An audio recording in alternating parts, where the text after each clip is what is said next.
Hello again, YouTube. As you can see from my different shirt, I was lying when I said I would record part 2 immediately after recording part 1. Turns out that when you have a 12 gigabyte video, it also takes a while to encode, and didn't like me trying to record one while having another sit and encode.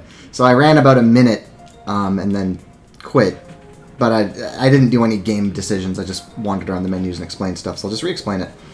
First off, a couple of things, since I did get a chance to review my last video before doing this one. First off, I am sorry. I forgot that putting in the bottom left, it's that way because I gotta mirror it when I'm looking at the preview, covered up the action count, which, I mean, it's 3 actions. You know it. You can count it, but it's still a pain in the butt to not see it. And all that happens. It also was doing like part of the relationship messages, although I think I described them all out loud, so hopefully you didn't miss those either. A little bit less important stuff happens in the bottom right, so I'm here for now. Clay, in their next update, has promised to give us a streamer mode where it makes a little safe space, and then it moves every UI element somewhere else, so I'll have a spot for the camera. So look forward to that. Until then, we're going to do bottom right. It should be better. Secondly, I was commenting at the end that I was like, hey, I thought that bouncer disliked me. Why don't I see her in my likes-dislikes list? Well, it's because she didn't surrender. She was murdered. And a funny thing about the bouncer being murdered is that Fish just hired a new bouncer. So I still maintain that probably because there are multiple missions where the bouncer, like, you can recruit them, you really shouldn't piss them off. And if you find a situation like I did where the bouncer's trying to rob your friend, pick the bouncer over the person, because the bouncer's like the most important person to have a good relationship with, pretty much. Also, this is a quick aside. Currently, when you hire the bouncer to help you, like, hiring help gives you help for both negotiations and battles. Right now, if you hire someone who hates you, they'll still help you in a fight, but they'll still argue against you in a negotiation. I sent some feedback to Clay. I feel like that should be changed, but at least in Alpha 1, that's another thing to consider. Not only is hiring people who hate you more expensive, but they still argue against you in negotiations, which is a real pain in the butt. So the point is, it shouldn't have pissed off, but since I did piss off the bouncer, it's actually kind of great that she died, because Fish just hired a new one overnight, and this one, Quita has a fine relationship with me. It's a start. They don't like me or hate me, which is better than the bouncer hating me. Now I'm just at 2 dislikes, Clove, who I attacked, and Swab, who I shunned. My only hate is Kaisho, who is like the story character you're supposed to hate. And I still got my 2 loves, so doing good in the relationships department. So that's a funny thing. Don't piss off the bouncer, but if you do, try to get them murdered by the boss. Then Fish will hire a new one, and you'll get off on a better foot. So that's one thing to note. And now, so I missed the text of the quest, but the quest to start day 2 is you got to pick sides between Nadan and Ulo. These are not random, it's always one or the other. You choose the faction you work with, the Spree or the Admiralty. Yeah. So we're going to pick a faction, do a mission for them, then do some other stuff. The boss fight at the end of day 2 is a bit interesting because you can't have allies. There's no recruit element like the other boss fights where you can, if you're good at negotiation, get some help. So it can be one of the harder ones, which I didn't explain in the video, but that's part of why I really want to sit on this combat drone. If I can deal with having that dead draw for all of day 2 and still have this in my deck for the day 2 boss, I'll be quite happy. So we're going for that. And yeah, I'm not going to rehash my cards too much because presumably you came here most likely having just watched episode 1, right? So we'll get right into it. So this is kind of, I almost always pick the Spree over the Admiralty. The first thing I always recommend though is you should go in and look and see. So in this case, I have nobody who likes me or hates me among the Admiralty. And when I go to the Spree, I have nobody who likes or hates me. Sometimes your relationships, you can just try to work with a faction you already have some good ties with. I tend to prefer the Spree simply because the first thing you get when you join one of the factions is a sort of like a super strong card, like much stronger than the average power level of cards, like a rare level kind of card. And you get to pick from one of 2 options, and at least I have found, and I don't know because I don't see like the exact tables. I mean, since Griftlands is so new, that kind of data dumps aren't here yet.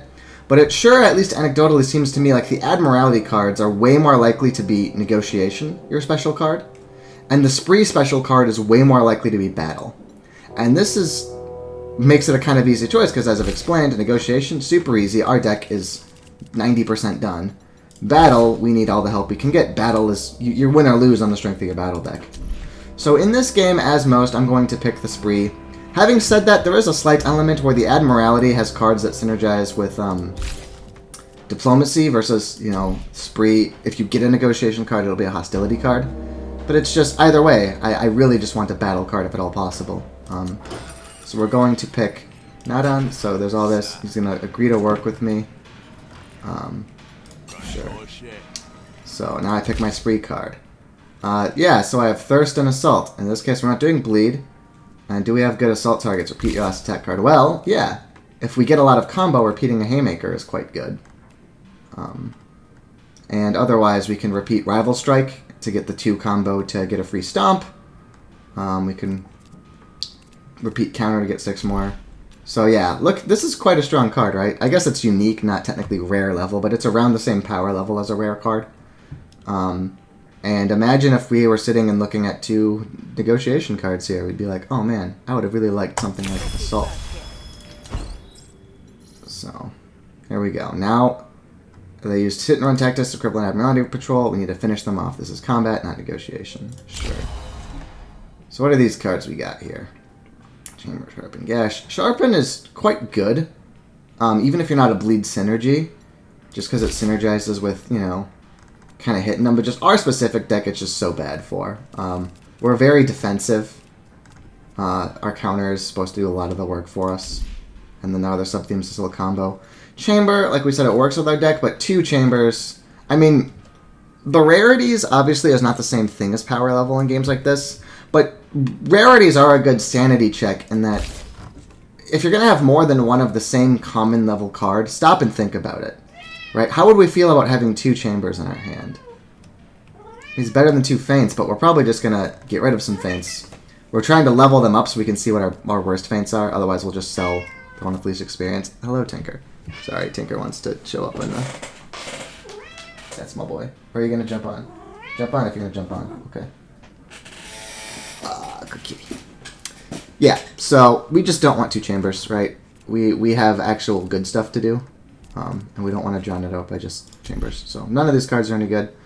I want to be clear when I'm skipping. I'm never skipping because I'm like, I could really use 10 shills. Theoretically, there might be a breakpoint. I've never stopped and evaluated. I'm just skipping because I don't want more cards to mess up my average draw.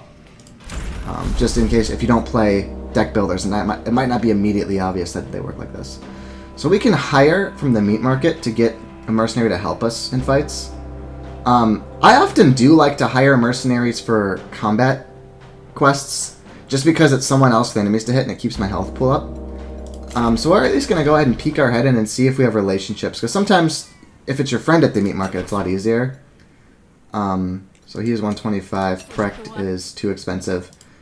Mercenaries have different costs, but then they're different uses. I almost always, unless there's a relationship swaying me, I'll always take the cheaper mercenary, because like I said, I'm not trying to get a strong mercenary to really carry me through fights. I think if you're so weak, that, you know, if I'm so weak that I need to drop 300 chills just to live, I'm just too weak. I've just lost, right?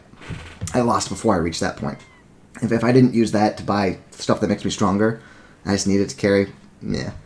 What I'm buying is I'm buying another health pool for the enemies to target, so that on turns when they're attacking my ally, not me, I don't need to defend and I can attack. Do I do it here? Well, I'm not exactly low, but like I said, the boss I can't bring an ally for, so I'm really trying to protect my health pool day 2. And also, that was my first mission of the day, so it's going to be a while before I go. I should have plenty of chances to get chills before I go to the night market.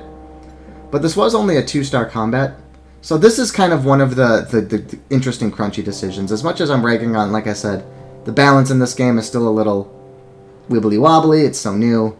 You can't blame them.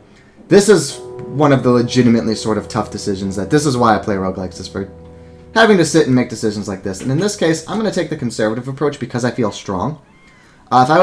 it may sound counterintuitive. You think, wait, if you're feeling strong, you don't need a mercenary. If you're feeling weak, isn't that when you need a mercenary? But in this case, what I'm saying is, well, I think that even without spending shells on anything, I'm doing alright. So I'd rather just make sure I don't get blown out. I want to reduce variance because I think that improving an average amount today will be sufficient. My combat deck is not especially strong, but if you're going to be a weaker deck, being a weaker defensive deck is kind of nice. I'm at least not going to take a ton of damage while I figure my stuff out. So, yeah, and this guy had a party member, so I am glad that they can hit Repo.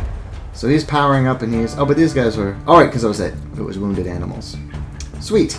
So he's getting a debuff that's going to happen from Goon, and I don't need to know what it is. Haha. These guys have formations. Do you want to try to mark each one once a turn? Because it applies defense to all their allies if they didn't take damage. So, let's... Ooh, and this is already interesting. Because we got the... So there's two paths, right? If we assault the rival strike, we do 6 damage, and then Haymaker gets a bonus 4. Or we could rivals assault, then Haymaker gets, okay, a bonus 4. Well, in that case, it's probably the smartest, right, to... Oh, no, never mind. Because this is an ambush... Or not because of Calamity Jar, I have 4 actions, not an ambush. So if I only had 3 actions, I would probably assault the rival strike just for the free stomp. But in this case, I can play everything without, so it's clearly not spending the extra combo on stomp, right? I want to play stomp last to not burn the combo on it. Is there any difference then between repeating... Well, the rival strike does 3 damage for each of its hits, so that's going to be 6 damage, and then the Haymaker will do 1 to 3 plus 4. If I do rivals and then assault the Haymaker, then the Haymaker does 3 to 5 damage twice. And that is a better, I think. So let's do that. Get out of here. Get out of here.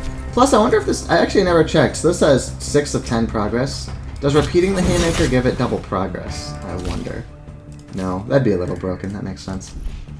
Okay, and then we're stomping at the end, so we don't actually lose that combo.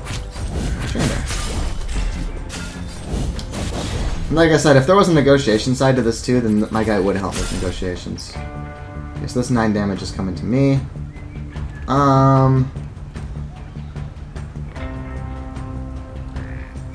I'm gonna Spines, even though it's not the most helpful here, because if I Spines and double feint, I'll still only take... Or actually, I'm gonna do a Stab of the Stone just to stop the formation proc. But if I Spines, just because it's another fight to get it experience, and then I'll Stab of the Stone, the one who's not getting hit. Hopefully I break his composure. No. Oh, but, okay, cool. Attacking him, so it doesn't need to actually break through the armor to break the... That's good. And then both these feints are 4 of 10, so I'll just use one on myself. So, in terms of value, the Spines didn't help there, but this probably isn't going to go another rotation. Your health bar is already super low. And I just want to, Okay, so he's going to kill this goon before the goon attacks. So now I don't even need to do anything this turn. So this is really cool. Watch, I'm going to Viciousness, but not attack. Because the one who's attacking is going to die before they get their attack. Because it goes you, your allies, your enemies. So this person's doing a buff, right? And this one is just dying before anything happens. So I can Courtesy Feint to heal myself. I can Sal's Dagger, but not use it. I can Viciousness to give it experience. I can Feint to give it experience. I'm going to pop with just the Hammer Grip because it won't kill, and it will stop the formation so we can kill it next turn. So see, having an ally let me kind of... I didn't really need it much for mitigating. Oh wait, fuck, I had those backwards, apparently. The guy attacked and didn't... I thought that one... Okay, I don't know, I'm dumb. So... I should have just finished or something, but... Oh well. He irritates me because their friends died on my watch, even though the ally killed. It still counts for me. Oh, Admiralty Requisition. That's cool. Draw 3 cards once. I mean, that's almost not even... Like, we don't have any cantrips, so that barely helps, but it gives us a more consistent draw once, and then it washes itself out, so why not? Yep. I'm not going to take a second Stomp or a second Chamber. And Overextension. So basically, this either synergizes with just being at the very beginning of the game and just needing any sort of damage, no matter how kind of wacky. Or it can be good if you've got discard and you can ignore that, like the injuries. We don't really have either of those, so I don't think it's worth taking. It's just slowing down our plan to get defense and combo. So now we have this reputation for violence, and we have this card very convincing. Randomly either double your influence or completely remove it. So this is the kind of thing that happens when you kill. You get negotiation cards added to your deck, sometimes good, sometimes bad. And then someone will hate you because you killed their friend. I think everybody has a friend, but I don't know for sure. So Hellet now, I'm getting -4 max health permanently, and this Hellet either likes me or dies. So I'm not going to execute the survivors because I'm pretty sure that leaving them alive will just leave me to need to negotiate with Nadan. Friends will die. Yeah, I'll leave this to send. I don't give a fuck. Okay, Goon still hates me for killing their friend, though. But that's fine. I don't know for sure how this questline goes, but I have an intuition that Nadan doesn't like I've left them alive, which means a negotiation. Since I think I can win it, I would rather just do that. Yeah. Why the hell would I do that? Well, thanks for the 7 damage, buddy. Okay.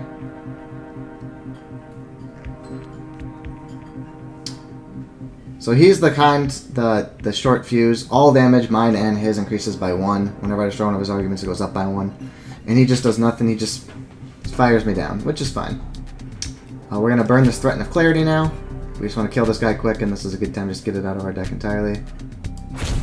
We're going to boost a Deflection. We're going to Pale Impression. And we'll use this because I don't want to draw because this is my last action. Plus it will level up this fast up. So, easy choice. He's already at 14 health. My short snare. Maybe 3 damage. Boom. Oh, this costs 1 less for each influence. So if I Magnetic Charm, the Appeal to Reason will become probably free. And then I should be able to kill this turn. Yeah, because now I can...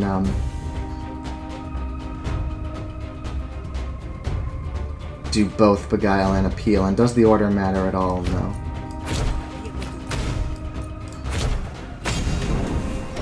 So fucking diplomatic. Alright, last fast... Oh no, I have another fast talk. Yeah. Ooh, this is a toughie. More influence is always good. Now that we've got our finisher, all influence, like having arbitrarily high influence does help us. Pale is still good though, because as we've mentioned, we don't have too many cantrips. Now though, we do have this very convincing, which is like, it expires in 1 day. This is like a basic fast of our reputation. It's almost never going to be worth playing. Like there's some niche situations where it's better than nothing. If I'm like, well, I've got like 3, I could rebuild, but if I get this, it lets me rapid fire kill a turn sooner. But it's never going to be better than just playing another card, right? So this is kind of a wound to ignore. This is an empty draw. Rapid fire on your first rotation is usually a bad draw. So now it's starting to get a little more likely that playing Pale Impression is 0. So now we're finally starting to balance our action card clocks a bit, where it might be that we just want to play every card in our hand that we can play. And Influence is just always good, and I've got Appeal to Reason now, so I'm going to just take Inspirational over Pale. But if I didn't have so many cards that might be unplayable, like if all my cards are reasonably good playables in most situations, I would take Pale. None of this is any good. I don't know about buying time. I just don't see it's... You have to draw it is the problem. So you have to give up a card and 2 influence to get 1 more action for exactly your... Yeah. Versus just being more likely to draw good stuff. Here's how it is. Need to follow X orders next time. Blah, blah, blah. Graft reward. Yay. As a reminder, literally all we have is this Calamity Jar. Allies receive 2 power at start of battle. We don't have any interesting allies. 1 wound. Wound is kind of nice. Attacks do 1 bonus damage, so it just gives you somebody to hit. Serrated Edge is better. Wounds are twice as effective. The problem is, of course, we have absolutely no source of wound in our entire deck right now. And the nice thing about wound is that it does work for counters. Each counter attack does 1 more damage if they're wounded. So I'm going to take Buckshot just because it has utility and this stuff doesn't. This could, but, you know, I don't have any wound right now, so So now I lose my guy I paid for, but you know, I'm already back to 259 and Veep. Tank some damage to some stuff. Okay, so now my options, I can get a healing spring. Oh, my friend can heal me for more than the spring will, apparently. I've never seen this. Let's do this. Whoosh. Hello, friend. Oh, that's cool. So normally you can either heal 10 from the vapors, or you heal 20, but you get like a tipsy or lightheaded, like a debuff card in your deck. So a lot of things will do this, like drinking to get resolved and eating food. We'll put like a one-time debuff in your deck that you need to play for some action cost, and then it is destroyed, it's removed entirely. But I just didn't have that cost because I'm friends with someone who does healing, so that's cool. Okay, so now our quests. Now we're full health, which is awesome. Bounty on this person, dead or alive. Alive for 50 bonus. Travel insurance, I can remove a card, which is better than a... because remember, the removal cost scales up, so even if removal cost me less than 50, which it won't, I've already removed one, still the fact that I'm delaying that removal cost, like the increase as you do more removals, having one fewer is good. Secret Chopper, if I was still injured, I would take this because I really want full health for the final fight. I mean, the problem is these are combats and this is negotiation, so this is the only one where I'm guaranteed to not take health damage. But then if I do it, I have nothing to heal because I'm at full health right now. So I'm going to take the risk to do a fight before the boss and get this removal. Oh, a quest. Oh, okay. So there is an Admiralty goon who wants to prove their technique is good, so they're going to fight us. You can either just take the beating or defend yourself. So now this is awesome because we didn't get to that, so we're going to do this fight and then switch to that negotiation when I get to 10 healing. Also, this is 2 level 2 enemies, or 2 stars, so I still think we can fight over taking the beating, because even if we take a little more than 30 damage from that fight, it's worth it for the experience. And then we're going to switch to the negotiation heal.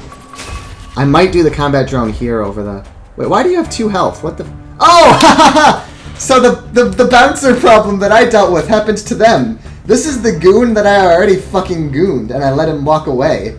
And it's like, hey, you sure you want to let me live? I'm going to join up. I'm going to join up with your enemies. And it's like, alright, buddy. You do that. So we're definitely going to get the spines down right now. Let's just do this crappy Admiralty requisition.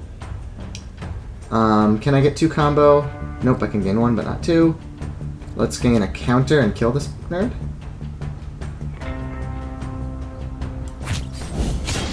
Then let's chamber, get our spines going. This person got the buckshot wound, so they're going to take 6 damage. What? Thought they should have taken 6 damage. Maybe there was a micro patch just now. Maybe it changed or something, or I was wrong the first time. I don't know. Oh, here we go. I have assault, so now Sal's daggers. I could get 4 combo, which will add 4 damage to the haymaker, but the haymaker itself is just doing more damage because I've already got the 2 combo. So because of that, it's much better to assault the haymaker. So I'm going to Kradeshi Feint to just get the healing done this rotation. Oh wait. Right now, if I play my entire hand, like I have the energy to, which means I should Stab of Vision first, because I'm always going to play it with this hand, and I might draw something that changes my mind.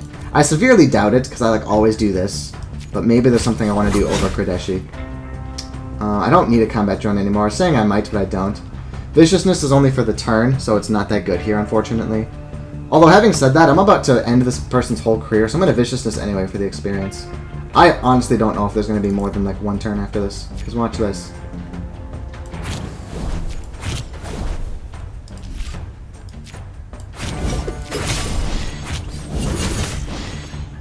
Get my house. Remember me saying like, oh no, I don't know if I'm going to take too much damage here or not. Oh, perfect, and I got Kradeshi. Yeah, now actually that I've got spines, I'm going to just do this. More experience. Then I'll stomp you. Honk. I guess I could have seen that the Fighting Dirty would get anything, but it didn't need the experience, so I'm going to finally level up my daggers to the combo daggers. Level up my feint. This person isn't attacking this turn. So let's Stab a Vision and see if I draw something after... Oh no, that was the one. Okay. Well, I actually healed off that fight instead of taking damage. Oh my god, I'm stronger than I thought. I felt average strength, but actually I think I'm strong. And I mean, now I'm definitely strong because I've got the... So now I can switch to the combo dagger. So now I can get, instead of getting 2 combo from the cantrip dagger, I have gut shot, which repeats once, so it's 4 damage and 4 combo, right? So that's really good. And now I also have Rain of Blades as a finisher, so I have a second thing that like spends my excess combo. Does 1 bonus damage... Or 2 bonus damage for each combo, and then it hits all enemies. Or maybe it's just 2 bonus damage once, I actually forget.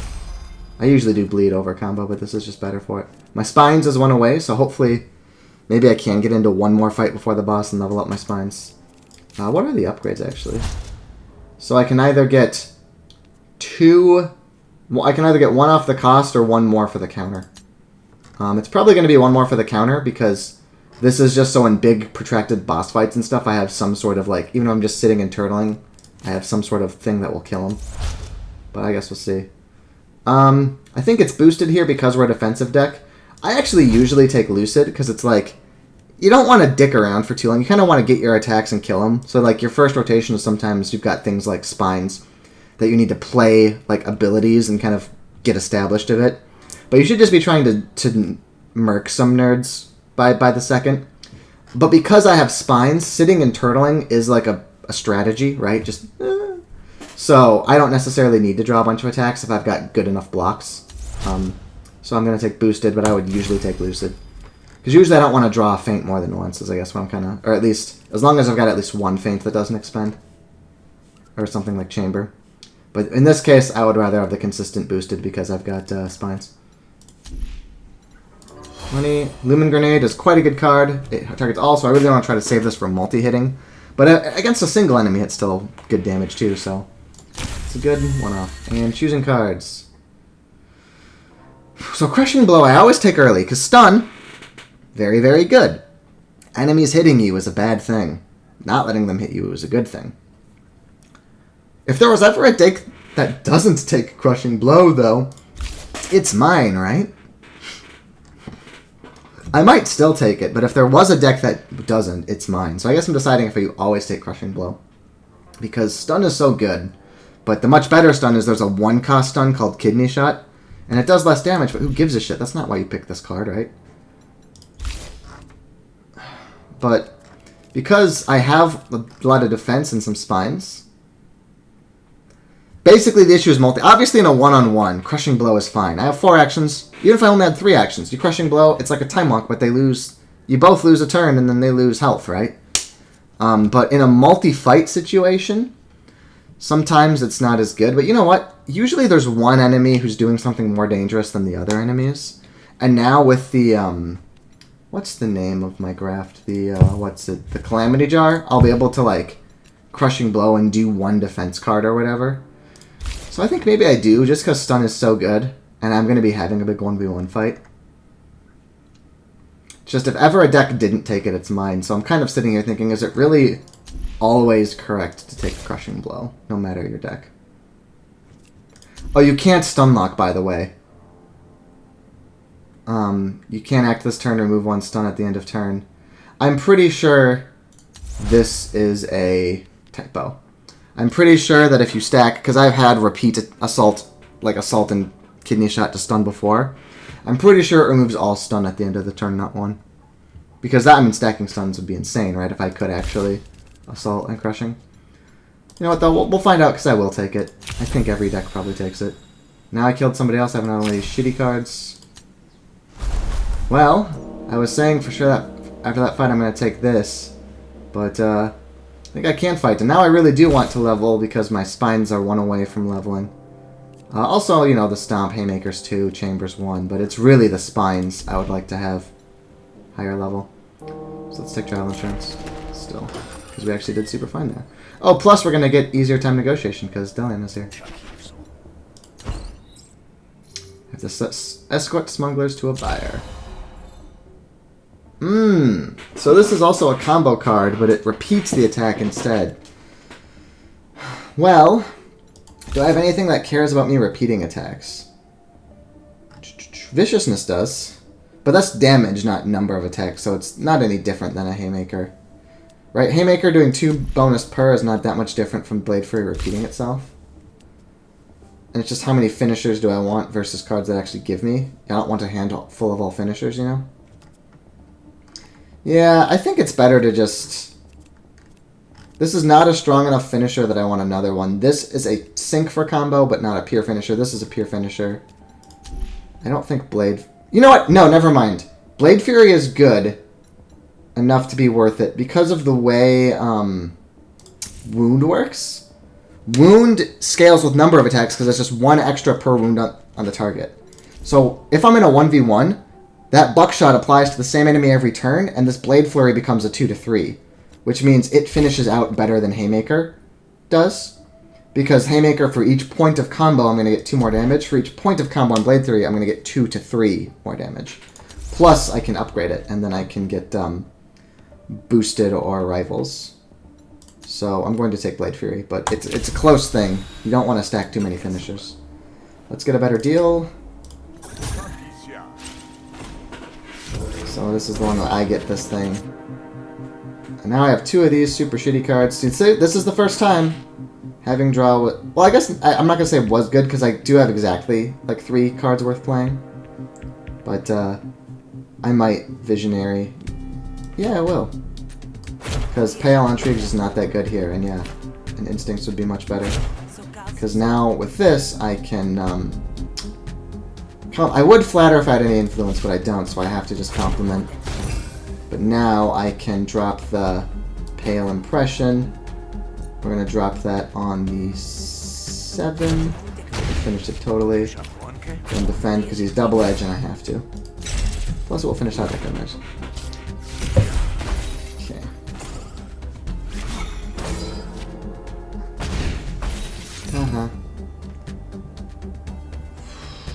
I want to use Rapid Fire to level it, so I think I have to do it now, because remember the money guys, you kind of finish them out really quickly. You don't want to dick around for too long, because every time you get the shills, it does Impatience. So I think I just Rapid Fire now, because I'm not drawing it next turn, unless I hit it with Magnetic Charm, you know, on the reshuffle. So let's just make sure it's getting the experience check. So I think I'd Beguile, and then Rapid Fire. And you know what, actually? This has so much health that if I don't kill him with Rapid Fire, because, like, the targeting, you know, his face with Beguile, there's a good chance Rapid Fire hits the money but doesn't kill him. But this has 9 defense. This is doing 6. So yeah, he'll get a lot of shielding with the double edge, but he's not going to hurt my resolve, like, no matter what, right? And if he has 1 turn where he gets a lot of composure, I'll turtle up 1 turn to match him and then kill him the turn after that. So we're going to Beguile this big money argument, and fire off. There we go. So yep, this is going to go boom. He's going to get a lot of composure. Actually, no, because it was split between the 2, but now I do need to either defend or kill him. But luckily I'll be able to. My discard is... There's actually a very small chance I could Magnetic and draw 2 purples, which I do think might kill me. Or never mind, Appeal... You know what, it's a small enough risk. And I could quick thinking to, like, probably mitigate at least some of this. I'm gonna take the risk, I get at least 1 influence card in this draw, and then Appeal to Reason will kill him. Because it will be 6, and I'll be able to play it. So, yeah. Okay, yep, I drew at least 1 influence card, so we're good. We're golden. And I got to get experience on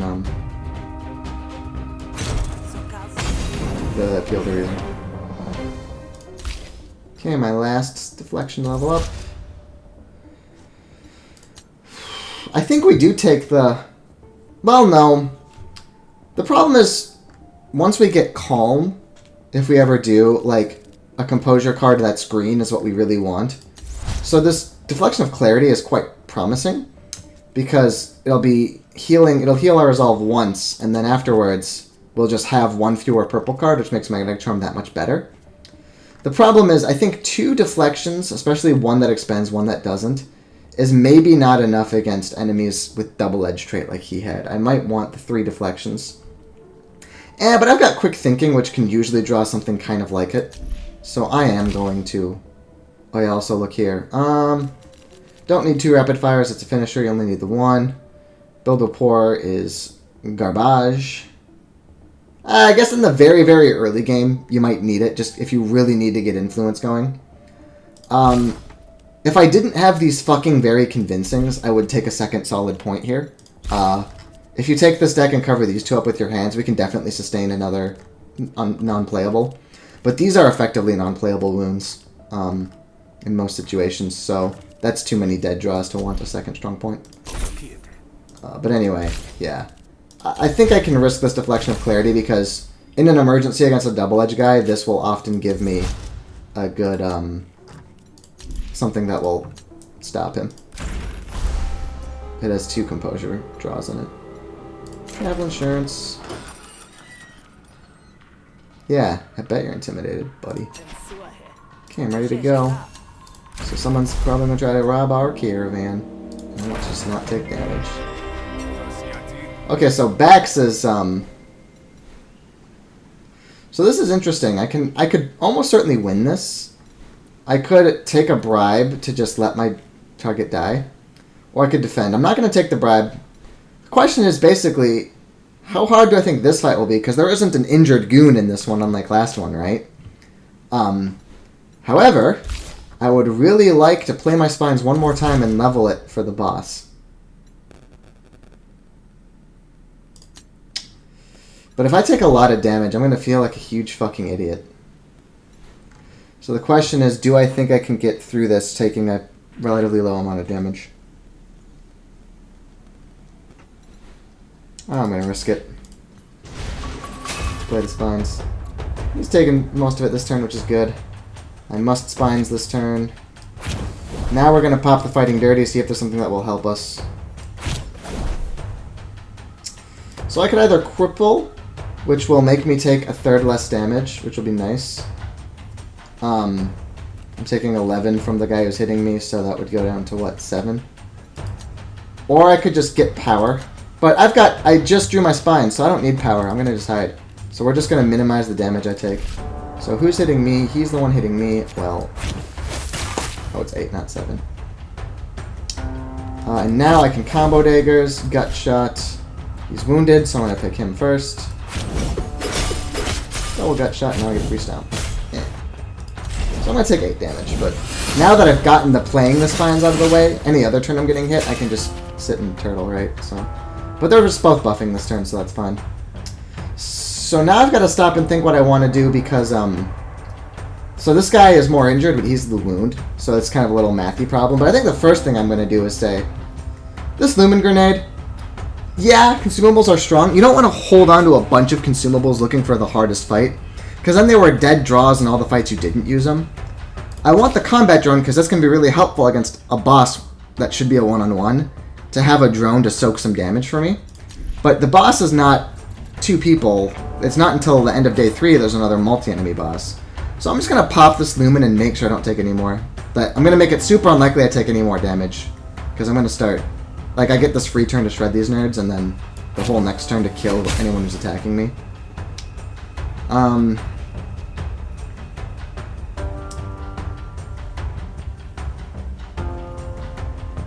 We do have this into one of these, but let's just stab and see if we get something better first. We're going to stab him because the wound is not so significant in terms of just him getting close to death. Oh, I forgot he's got his last stand. He gains power when he's low or health. So now I definitely want to just pile on this nerd and finish them. So let's, Rivals, this is not the wounded opponent, so I'd rather just Haymaker, because if we Haymaker one more time this fight, we'll level it. Okay, it's only 6 more to surrender, so if they're attacking me, I can just kill them. Yep. Oh, unless I draw literally no fucking, attacks. And an assault.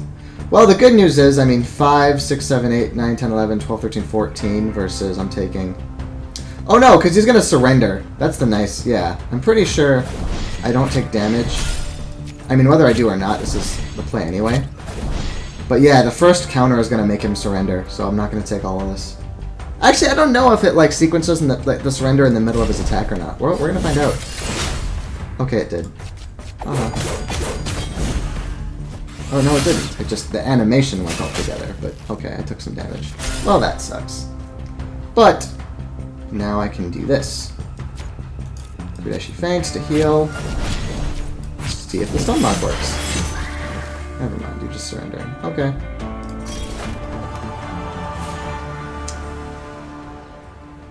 Someone else hates me, because the counter stopped me. I was forced to kill. But I got 3 level ups, so that was totally worth it. Definitely we want the stronger spines. Stomp.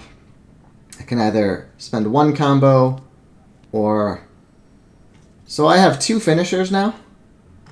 And I do have Rival Strike, so one of my combo sources is... That's the 2 things I look for. Is first off, how many finishers do I have? 2. And how many cards give me 1 combo but not 2? Because if your only source of combo is your combo dagger, then it doesn't matter, right? But that upgrade could also... Ooh, I might take that. I probably won't, though. Sorry, I should probably finish level ups before I should look, but then...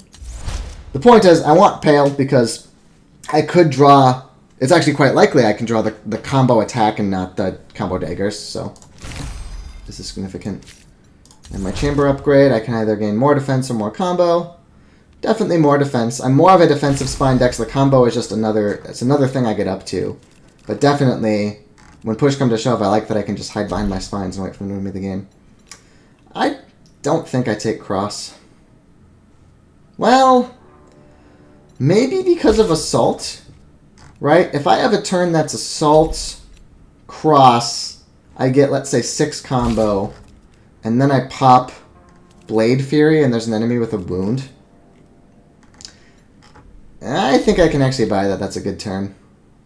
This is marginal, but I'm going to take it. And I'll take Violence Flurry. Free action, sure. So Killer. This is good if I'm Dominance, but I'm not. So it sucks I'm doing all this killing. Because, it also sucks I pissed off the Spree, because they're the faction I worked with. But they tried to rob my shit, so... I wasn't gonna... I could have negotiated with them. Maybe I should have to play Nash with the faction, but I really liked the experience. So I can take them my leave or extort this guy for more money. This is one of the only negotiations I usually just don't bother taking. Because you can extort them for more money, but what happens to be a true thing is that this is a merchant-type person. So their personality is that one that extracts shills from you over time in the negotiation. So it's actually, sometimes you can lose 40 or more shills just from this negotiation itself. But my Beguile's quite close, so I'll do it. But sometimes I skip this one just because, like, you make the 40 shills, but then you lose more than 40 shills just because of... Not because of the kickback, you can just not refuse to use the kickback, but because of the other cards it means they have. Oh, here's a nice thing. Killer sucks, but it's going... Oh, no, this is gonna suck because I'm pretty sure that when I redraw, then the dominance will go away and this will retarget to my face. If this was actually going to hit this dominance, it'd be super awesome, right? Oh, let's make Night Charm. Let's Beguile for experience. Now I can't appeal the reason. Yep. Oh, retargeted to my influence, so it's just still fine. It could take the hit.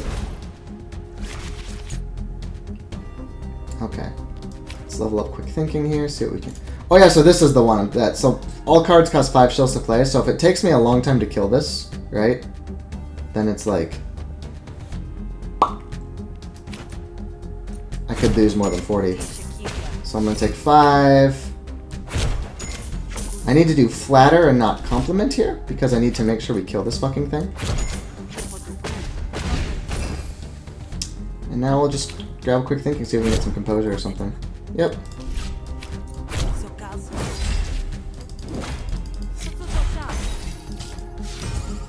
So now there is Tribute. I'll get 1 extra card at the start of my turn when I kill this.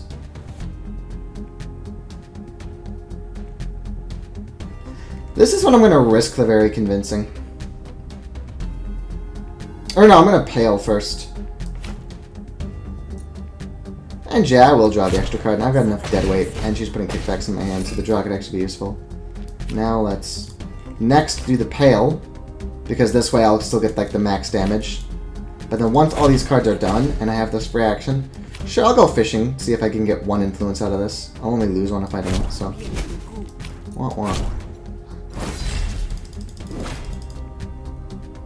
It was a 1 health influence, so... Now when I play a new influence, it will have health again. There we go. Didn't just add to the already weakened one.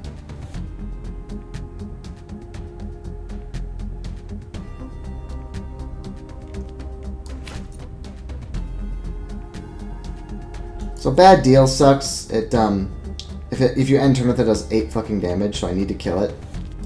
So let's just fast talk. Maybe I should have appealed to reason instead, because I don't know if I want to play my Deflection of Clarity. Yeah, I don't think I do. This is just such an easy negotiation. So I should have done the other one. Whatever. It's like 2 damage.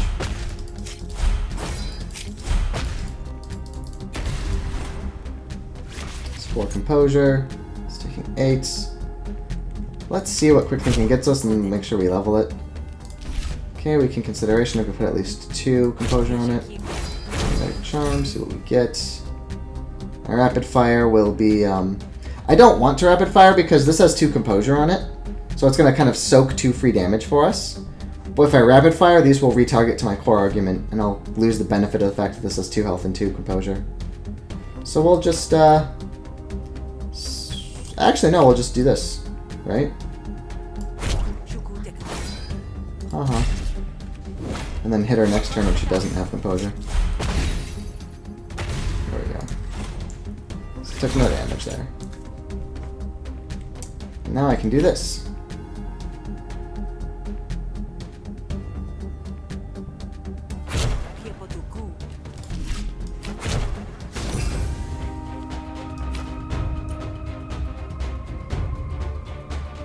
Yeah, I think the average card I could draw here could be more useful than the 1 extra damage for Beguile, because I'll have 1 influence left to use whatever I draw.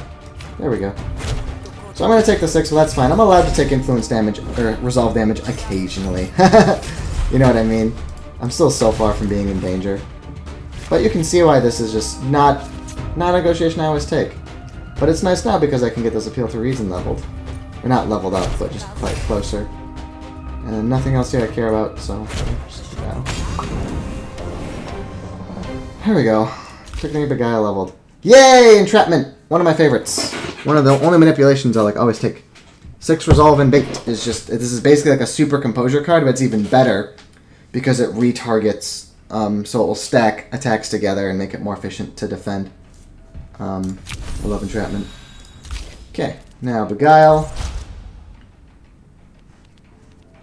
You get the short that starts with 2 more, or the tall.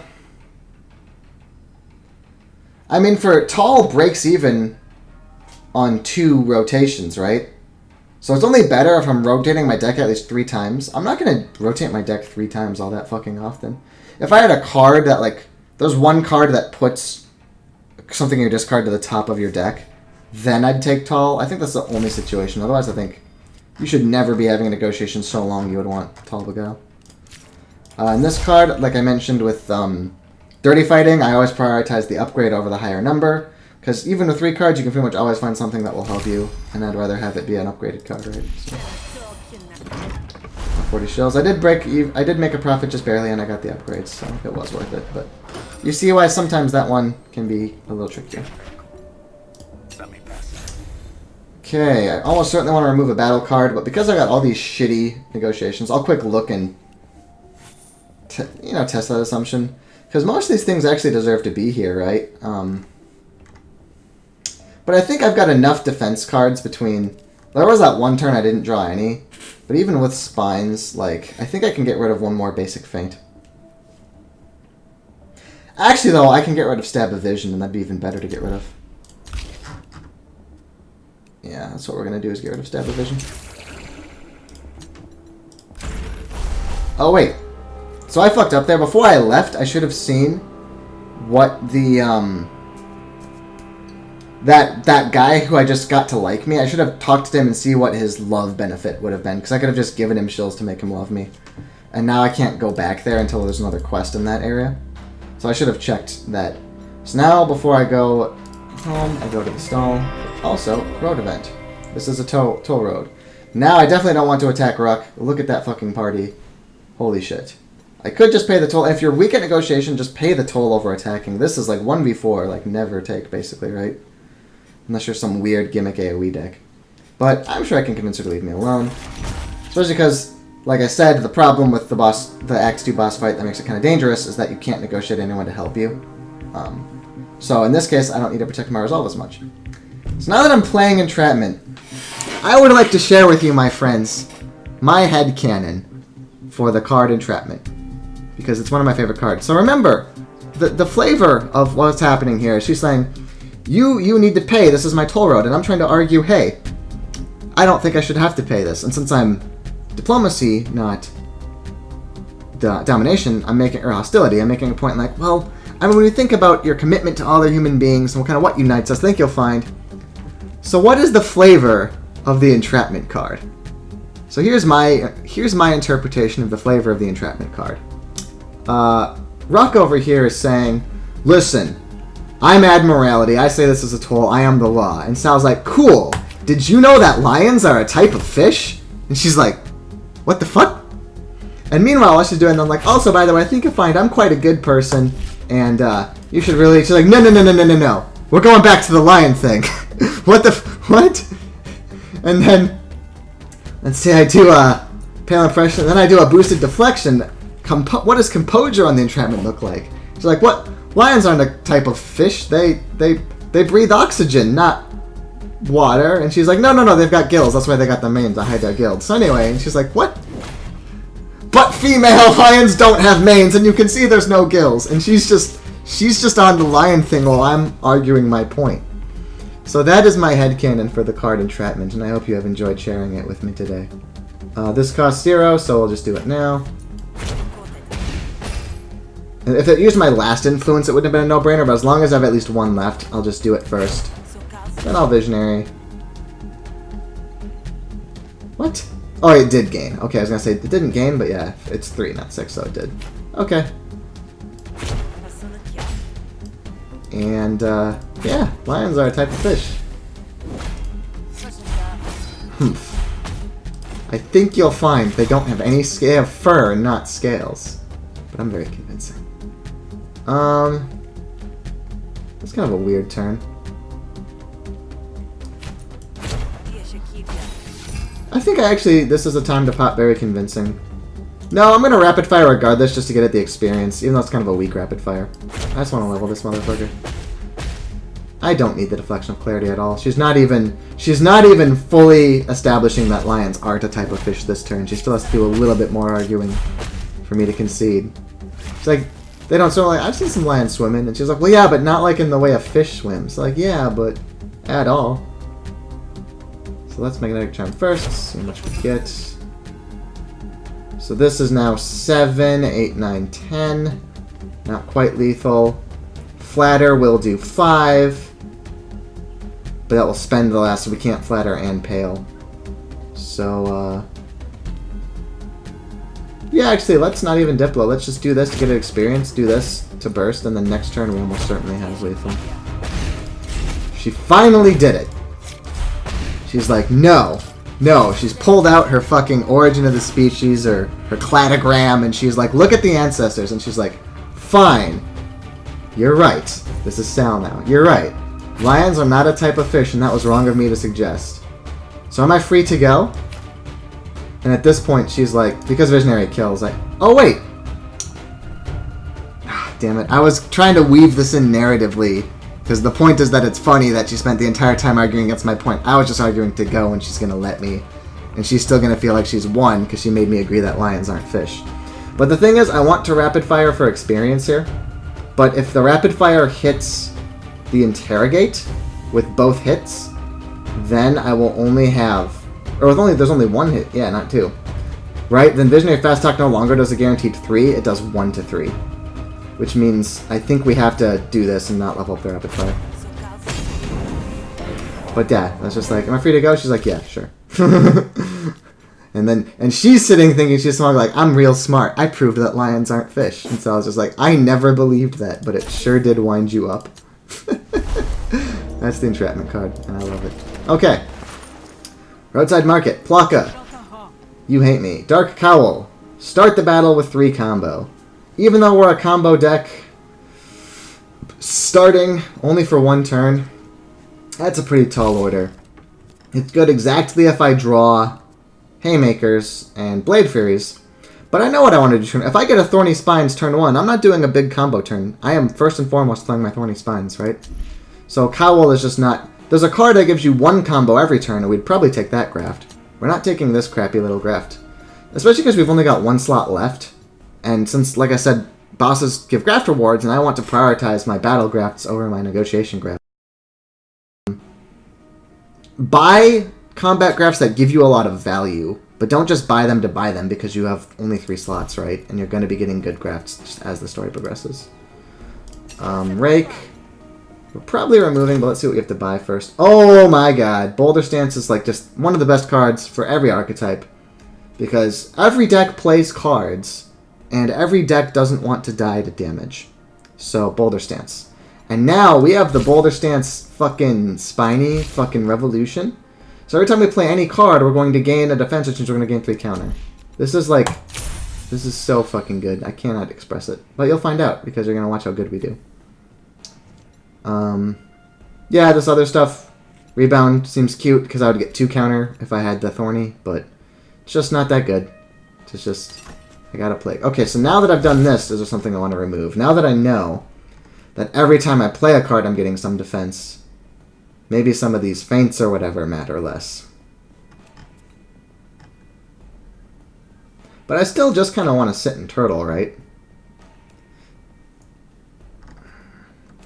So if I get rid of a feint, I'll have Stone Chamber, boosted feint, 1 more feint to level up, Kodeshi feint, which expends, and then Promoted Fight Dirty can give you defense if you need it, and Thorny Spines and Stab of Stone.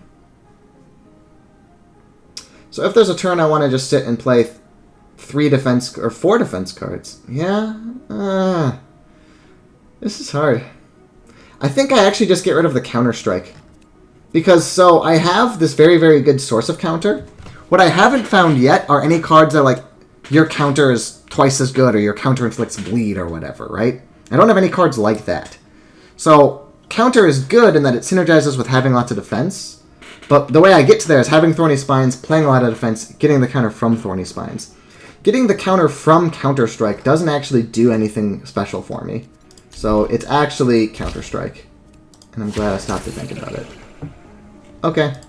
And now I have so many shills, and I'm relatively well off. I could... Oh, that's right. I could remove a negotiation. But these are all 1-day reputation, right? If I... Expires tomorrow... Oh, tomorrow night. It said 1 day. Okay. Tomorrow night, tomorrow night, tomorrow night. Okay. So they're going to be around a little longer. But you know what? I'm still doing fine in these negotiations, right? So I don't need to. So I'm going to just save my shills for next time.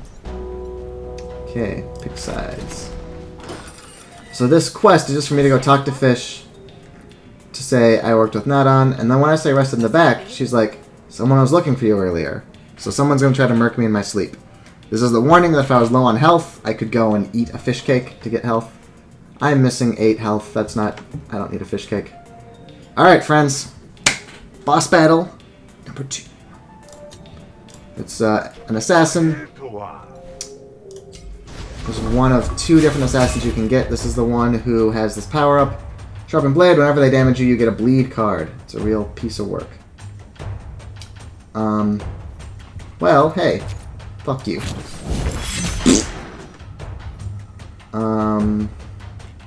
Just play the Haymaker to make sure it will level by the end of this. And because it's just the most... Technically the Rival Strike does more damage, but... Just get that done. Uh-huh. I haven't gotten my thorns yet, it said. Let's see what I get from fighting dirty.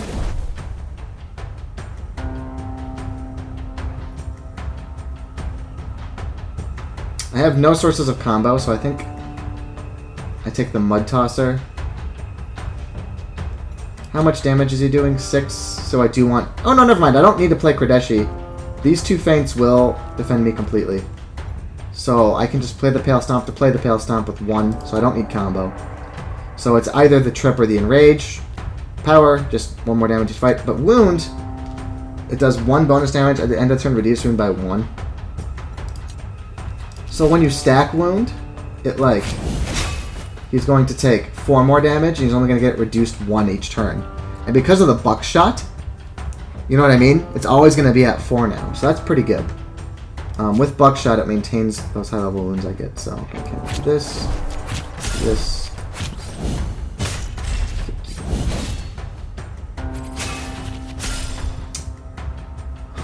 Okay. So now, I have Vial of Slurry, which would be amazing here, but he's not attacking, so I don't need all the defense that I'm going to get. I almost don't think I need the Combat Drone, but I'm going to play it anyway. Well, no, I'm going to save the Combat Drone. I mean, this turn, he's going to get some sort of buff, but I'm going to get Boulder Stance Thorny going, and then I'm just kind of there, right? So I got 4 wound. I mean, I always do these two, so I guess I'll do them and then sit and look at the situation, right? I can either just whack him with some free damage. I mean, I can do it regardless, but it's just, do I need a Combat Drone to tank this guy's ire, or do I just say, I don't care, I'm going to get 1 bonus defense from every card I play, and counter. And the first, like, 20 damage he does to me is irrelevant because I'm going to rest it. I don't think he's going to do more than 20. He's got some piercing, which ignores armor, but not so often that it's really gonna... Yeah, I can save the Combat Drone. Plus, that's 12 damage with the 4 wounds, so it's like... God, we're actually strong as hell. I kind of just... It snuck up on me. Yeah, so this is piercing damage. So defense does nothing. But the good news is, if I gain defense, I'll still gain counter. So, like, Stab of the Stone is perfect, because I'll still get the counter for getting defense, but I don't care how much defense that I get. So let's definitely upgrade our Fight Dirty first and see what we get. Fucking brilliant. I think I just assault the boosted trip and do him, just fucking wound this guy to Kingdom Come.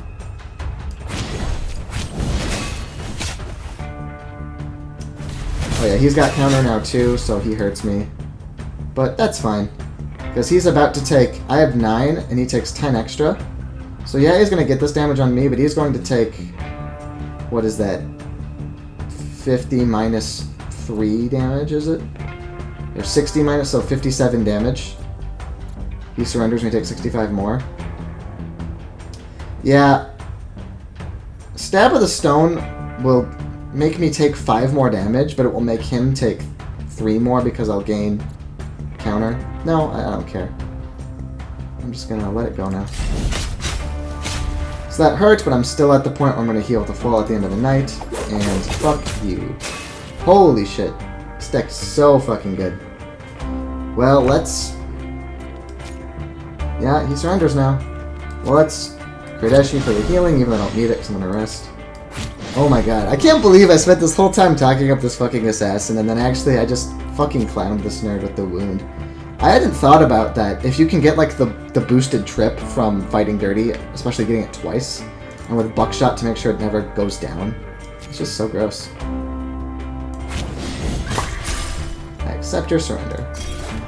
There's a very cool thing about having the assassin alive, which is that, they like me for sparing their life, so I can... So there's Shaking on the Lamb. I can... There's a chance I can just have the assassin kill Hellet for me. Should be a very friendly thing to do. Okay, so my battle card. Hey, this is a good one. Kidney Shot's like pretty much the best... Yeah, probably the best rare attack in the whole game. I mean, for 1 to stop an enemy's turn. Silent Steal is fine, because unlike Slay the Spire, I'm pretty sure ambush cards in this game don't replace one of your card slots. I'm pretty sure that as long as you're not at hand cap, ambush like appends. So this is a lot better than a Slay the Spire equivalent, where it just says this is guaranteed to be one of your starting cards. This is you're going to draw your starting hand and then get a Silent Steal. But it's not better than Kidney Shot. Kidney Shot is fucking so good. So. Negotiations. Hey, all red. This is easy. Okay, Maycore. Definitely I think it's going to be Rivals, because then if I draw 2 finishers, I can still get... Well, I guess the argument, no, is that if I'm repeating with Assault, then this isn't just 1 to 3 more damage, because it doubles the benefit, so it goes from being a 2 to 6 to an 8. So if I did a Rival's Haymaker, what would it gain me right now? It would gain me the fact that with Stone Chamber, I'd have it next turn. 1 card it works with. If I have Pale Stomp, I can do after with Pale Stomp so that the Haymaker's at max power and the Pale Stomp is still free. That's 2 cards to benefit with. Blade Fury would be stronger if it's there. That's 3.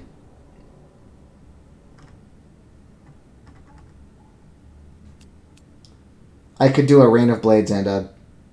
That's really marginal, but it is technically 4. Yeah, but this is just not that much more damage, so we're going to take Rivals.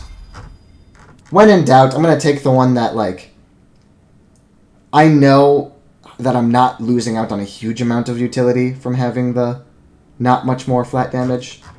And the Trixie stuff, maybe it will be a bigger deal. I don't know. I don't have quite that much intuition, because, I mean, this game has only been out since 5 days. Not since. It's only been out for 4 or 5 days, so my deep intuition is not necessarily there yet. So this was kind of a close upgrade, but when in doubt, I'm going to take this one, or I'm going to learn more playing it this way, and I know I'm not hugely missing out on that small amount of damage. So Fish, I'm going to let the Assassin go, because I would like to have the chance to have Zin kill somebody I don't like. And we're already over an hour. I really do take... You know what? I'm not going to apologize for taking a long time to explain stuff, because... it imparts the knowledge onto you, dear viewer. But Illicit Shifters are quite a good graft. Not only because, I mean, these are negotiation grafts. I'm like, yeah, this is strong, but I don't need that strength. But also, when you've already got 2 grafts, Illicit Shifter is great, because it upgrades 3 random cards on install. Which means that afterwards, when I get my next choice of battle graft, I can just overwrite it with no compunction. So if you've already got 2 grafts, Illicit Shifter is just really strong because it's a free replacement graft later. And in fact, even if you don't have 2 grafts, just knowing that you'll probably be full of battle grafts later on makes Shifter really good. Ooh, I've never seen the Feint of Hesh. This is quite good, and certainly it's better than 1 heal. So, easy Feint of Hesh for me. Same argument as the spines. I'll take a turn or 2 of risk setting up to say that I'll have a better holding pattern, you know, when it push comes to shove. Because I've got those stun cards too, right? So I can play that 3-action stun and then get a boosted stance ready for next turn. So it's pretty easy for me to say, I'll wait, you know, I don't need a bunch of defense right away on turn 1. So it's definitely boosted. And this Viciousness. I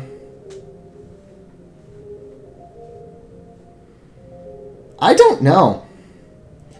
Having the chance to loop Viciousness, I think in this case my argument is that I don't need the Enduring Viciousness, because once I get through 1 rotation of my deck, like, I'm kind of good, aren't I? Oh, god damn it. I wanted... Okay. Here's a bug report I'm going to write to Clay immediately after this. I did my usual thing of, like, I didn't want the upgrade right this second, so I'm going to, like, say cancel, go look at my deck, think about it. But in this case, it just made me lose the chance to upgrade it entirely. So that stinks. It didn't just, like, put a free... Like, it didn't just upgrade its progress to maximum, which is what it should have done, I think. Yeah. So that sucks, but I would have probably taken Pale, because Enduring is just like, do I need to play Viciousness twice? No, because once I've gone through my deck once, I have Thorny Spines and Boosted Stance ready to go. And I'm just going to sit and hide until I win the game, right? So, yeah, so I should have taken Pale, but now I just get nothing. Alas. You dream of the grime beneath your nails and how it'll never come clean. Okay. So, we got where we needed. That was full. We were correct that we could save our combat drone, so that was cool. I maybe should have just played the Vial of Slurry to just not draw it. I might play it soon. But now I just still have this guy for the first time push really comes to shove. Sad about Viciousness, but it's not a huge loss. That's like it's a powerful card, but I don't really need it. I kind of have enough that I'm doing. I haven't been playing it all that often anyway, so I didn't really screw myself or anything. It's just kind of sad. But that's day 2, and I was thinking, hey, now that we've gotten through the very basics, do I have to do less explaining, and I can do day 2 and day 3 in one video? No, dear viewers. Calling it here, which means my next video will probably be a day from now, because now that I know it's going to take a while to encode this one, I will not make promises I do not actually keep. So I will see you tomorrow, probably, for day 3 of Griftlands.